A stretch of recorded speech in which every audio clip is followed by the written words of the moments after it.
If you're someone who loves to adventure and wants to capture every moment of your adventures, then a GoPro might be just the thing you need. But before you make the purchase, here are 4 things you should know. So without further ado, let's go.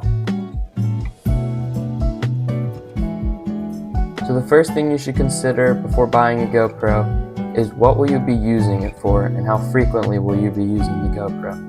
If you're just like a dad who wants to capture family moments, family adventures, things like that, then I think a phone camera would still do just as good as a GoPro in those situations. GoPros are almost strictly action cameras, so things like water parks, skydiving, so just things that are very action-packed and eventful and hardcore, that's more of what you should be using a GoPro for. And GoPros aren't the cheapest thing, that's why we're calling this an investment before buying one. So if you're just going to use it for vlogs, walking around, showing off things like cities or places, buildings, things like that, then maybe stick with my second reasoning. One of the biggest, in my opinion, things that you should look at before buying a GoPro and think, am I actually going to do this when I have a GoPro, is editing your videos and clips. Videos on GoPros of action that just don't have editing and are just one-time speed, just the entire raw clip and nothing else, no editing, nothing.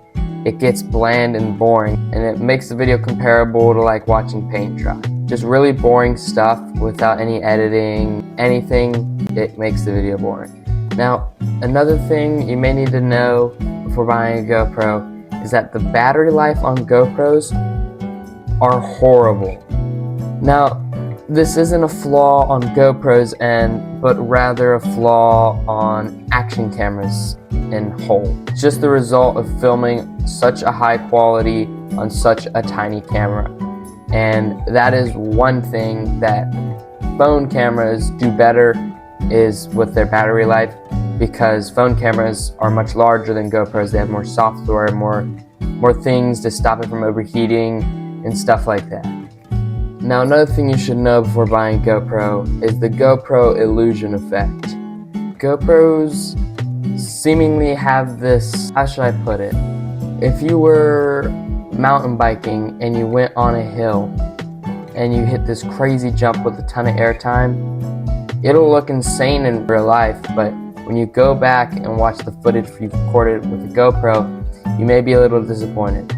Now, off the top of my head, I'm unsure why this happens, but you just need to learn how to use optimal angles and get good shots, specific angles with your GoPro, whether that's using a head strap, using a chest strap, anything of that nature. Well, I hope you guys enjoyed my video about things you should know before buying a GoPro. If you have any other questions about GoPros before you buy one, please let me know in the comments below. And remember, be a hero.